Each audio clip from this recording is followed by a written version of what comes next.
to the team at all what is possible after these next two games because the end of the regular season is so close? Yeah, we do. I mean, it's always been talked about, but it's still the focus is, like you said, 0-0, go 1-0 this week. But the outcome of these next two games is huge for us. And I mean, that's always got to be in the back of their minds. It's, of course, in the back of our coaches' minds. But, we got to remember that we have to beat Central Missouri first. And that's number one on our list. And let's not look too far ahead. But, a lot of this is in our hands and how we play and how we perform and the things we do this week, it really truly matters. And I think we practice hard like we have been and really get in the film room and study and prepare, good things can happen for us because this is a totally different offense and almost a totally different defense than what we've seen, the last 9 weeks. And I can't believe we've gone through 9 weeks already. And here we are on week 10 and we got a great opportunity to do some great things if we take care of business. Do you look ahead at it and kind of know what the scenario is, or is there anything you can relate to us of what you think is possible with a 2-0 or 1-1 or 0-2 record? I don't know. I mean, I think we can, win out, which I think we're very capable of doing. I think there's a shot, but there's so much in the region right now that's going so many different ways with a lot of one-loss teams that. And how's the NCAA going to look at that and how they're going to do the regional rankings and all these different things. So, I mean, sometimes even winning out doesn't really matter, but hopefully at least it maybe gets us to a bowl game or something like that. But you would think, that's kind of the way we're playing right now. We're getting better each week, and that might say something for how we're playing that. And maybe we do deserve to be in the playoffs. Let's talk about your team and the fact that these two games are as significant as they are from how the season kind of started. For this team to put themselves in this position, just what they've done and just your thoughts on that. They're just great kids. I mean, I am having a blast, coaching this group of young men. They come to work every single week. They don't complain or moan about anything. They have fun at practice. They work hard in the weight room. You always see them up in our offices watching film and studying film, together and even on their own and going through their scouting reports and. Meeting as groups, and then they get on the practice field and they go to work and just get after it, and they have fun, and then they're enjoying it, and they're competitive, and they're getting more physical as the weeks go on and making more plays. As the weeks go on, we know there's still a few mistakes here and there that we got to eliminate, the interceptions and giving up the big play like we did last week, and but they're a fun group. You can tell they truly care. You can tell they truly love one another, and you can tell this is a real family, and they're going to fight till the very end for each other, and that's all you can ask for. And I'm proud of this group. I mean, it's been fun, and I'm not ready to be done with this group yet. I want to keep playing a long time with these group of guys right here.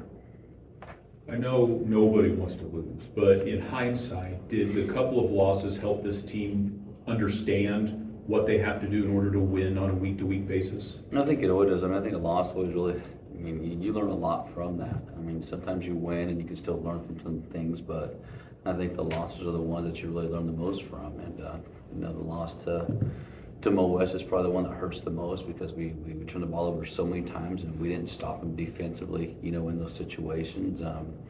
The Pitt game, we played really well the first half, and then we just played flat the second half. And then from there, it was kind of, first quarter we played, second quarter not, third quarter we played, fourth quarter we not, and we kind of did that for a few weeks. And I think we finally this week played a full 4 quarters, and hopefully we continue to do that and just eliminate some of the mistakes that we had. But they learn every week. They're still a very, very young group.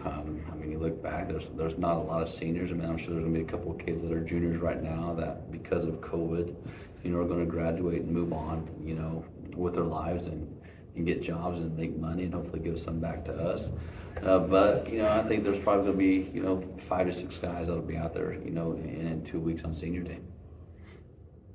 Talk about Jack's progression. He threw a few picks, but have you been happy with how he continues to improve? I know obviously you'd like to have the interceptions back, but is he still progressing at a rate you'd hope to? He is. He's still just a sophomore. That's really it. This is really.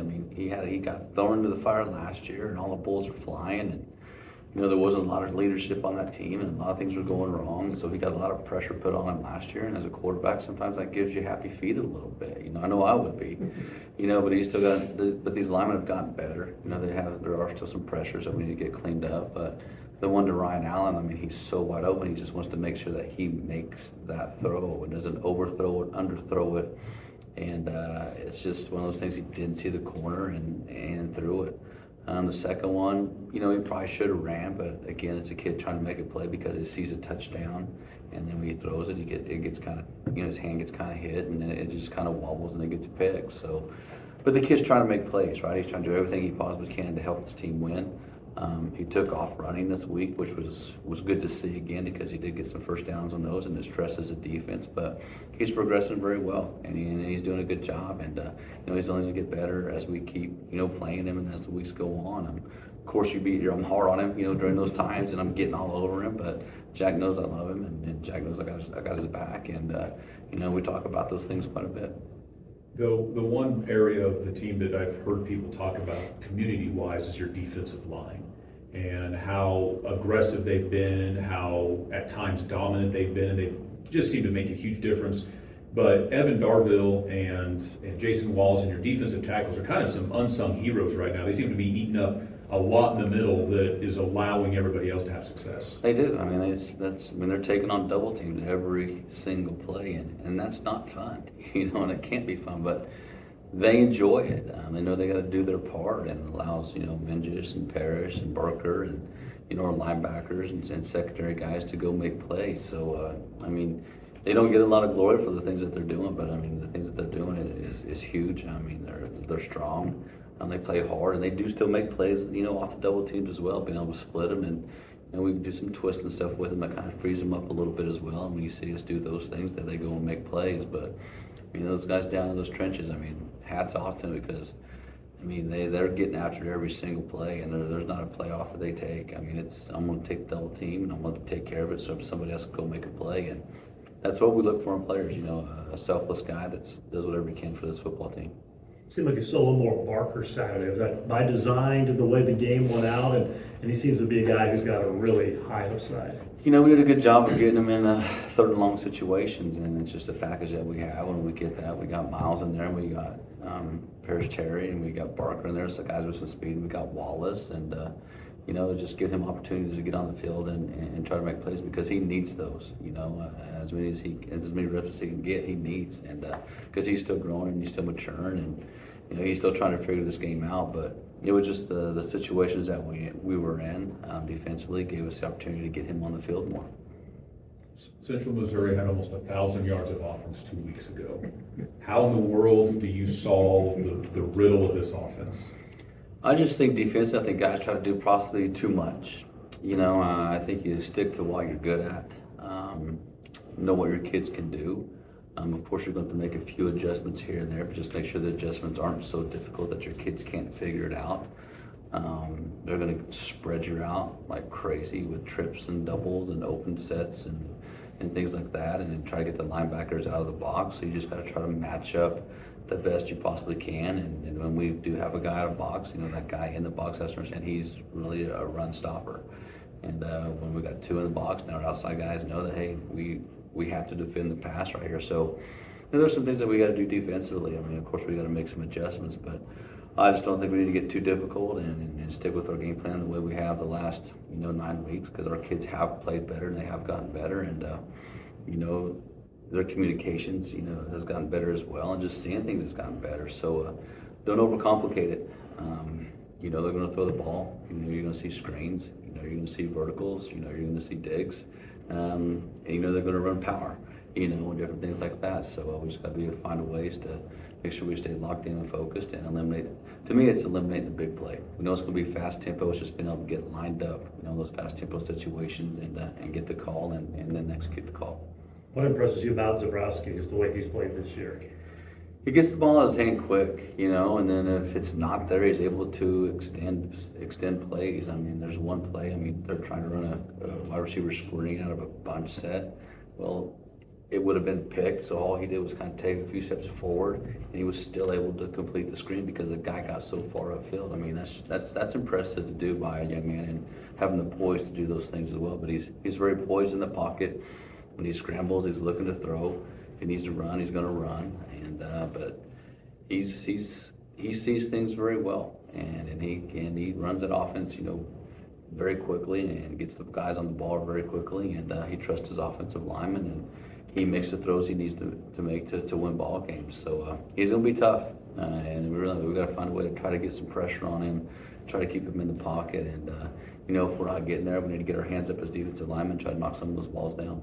Is this a game, obviously you need your defense to play well, but do you need your offense to play well to help maybe keep them off the field as much as possible? It is, you got to try to find a way to keep them off, and that's by, establishing our run game, trying to run some clock as well, but you don't want to slow your offense down so much that you lose tempo as well, so you got to find that fine line of, are we rushing too much, or are we not rushing enough, just those little fine line things. So that's things we'll both practice this week, and practice of making sure that we secure the ball, win the time of possession, and those things, but we don't want to make it so slow and not playing the tempo that our guys aren't used to.